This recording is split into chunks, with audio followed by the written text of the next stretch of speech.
Praise the lord. మన నిర్ణయమే మన గమ్యం అవుతుంది అని అంటే పలు రకాలుగా, అంటే కాసేపు ఇది కాసేపు అది, ఇట్లా ఎన్ని రకాలుగా ఆలోచన చేస్తావో అన్ని రకాలుగా కూడా మన ప్రయత్నాలు ఉంటాయి. అయితే నిర్ణయంగా నువ్వు ఎప్పుడు ఆలోచన చేయగలుగుతావో అదే నీ గమ్యం అవుతుంది.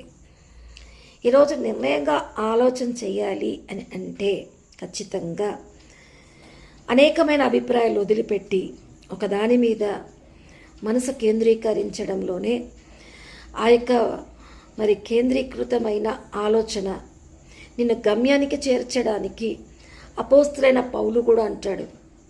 ఏమంటాడంటే, బ్రతుకుట క్రీస్తు కొరకే అని. ఒకవేళ చావైన లాభమే.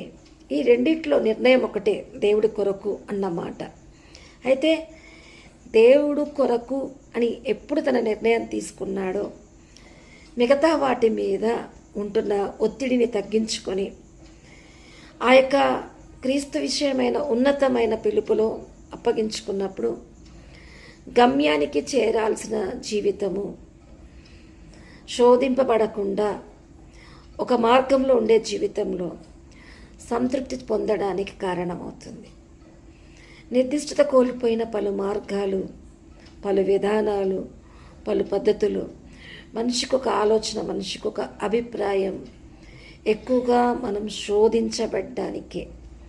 అందుకే దేవుడు ఏమంటాడంటే, మీకేది కావాలో నాకు తెలుసు అని చెప్తున్నప్పుడు విస్తరించి ప్రేయర్ చేయడం కూడా అనేక అభిప్రాయాలతో మనిషి ప్రార్థన చేస్తున్నప్పుడు విస్తారముగా విస్తరించి ప్రార్థన చేస్తుంటారు. కానీ దేవుడికి నీకేది కావాలో తెలిసినప్పుడు నువ్వు కూడా విస్తరించి అని అనేక అభిప్రాయాలతో కాకుండా నీ యొక్క అవసరము, దేవుని మీద ఉన్న విశ్వాసము, నిర్ణయంగా ఇది నాకు కావాలి అన్నప్పుడు దేవుడు నీకు కార్యంగా ఉంటాడు.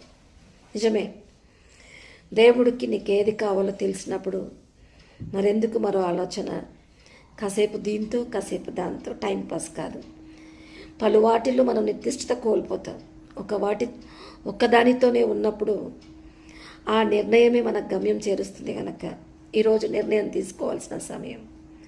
శోధించబడకుండా నిర్ణయంగా ఆలోచన చేసినప్పుడు మీరు దాని యొక్క ఫలితం పొందుకుంటారు. దేవుడు మిమ్మల్ని దీవించునుగాక.